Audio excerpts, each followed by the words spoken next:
Hachette Audio presents Heated Rivals. Written by Katee Robert.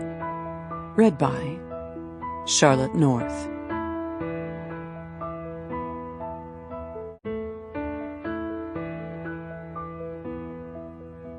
To Tiffany Rise, you said I wrote one of the filthiest sex scenes you'd ever read, and I've never received a higher compliment.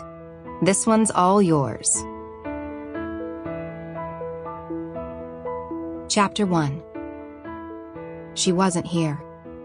James Halloran drank his beer and did his damnedest not to look like he was searching the dance floor below for someone specific.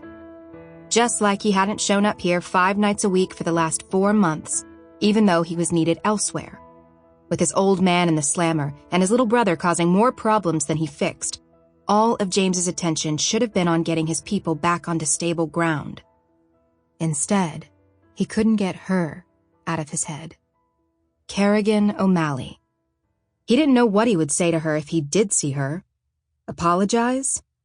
Considering the last time they'd seen each other, he'd kidnapped her, tied her to his bed, and his father had been a few short hours from killing her.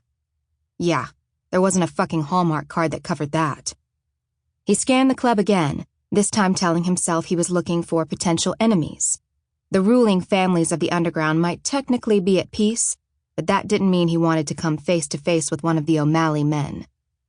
He understood why they wouldn't hesitate to try to take their pound of flesh out of him, but that didn't mean he was going to play whipping boy.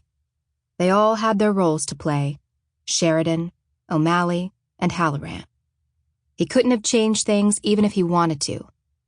When he let himself think about it, though, he regretted the fuck out of Devlin O'Malley's death. He reached for his beer, only to realize it was empty. Want another? The short bartender didn't look old enough to drink, but she was good enough at her job not to give him shit for showing up, having a single drink, and leaving. Over and over again. No, thanks. She wasn't coming tonight. Just like she hadn't come any night since the one where she'd blown his fucking mind in a supply closet. Before he realized exactly whose ear he'd been spilling filthy words into.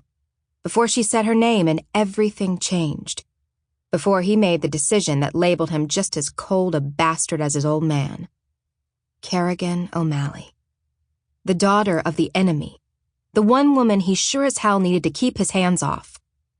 Her absence made sense. If he had sisters, he would have gotten them the hell out of Dodge before. Sample complete. Ready to continue?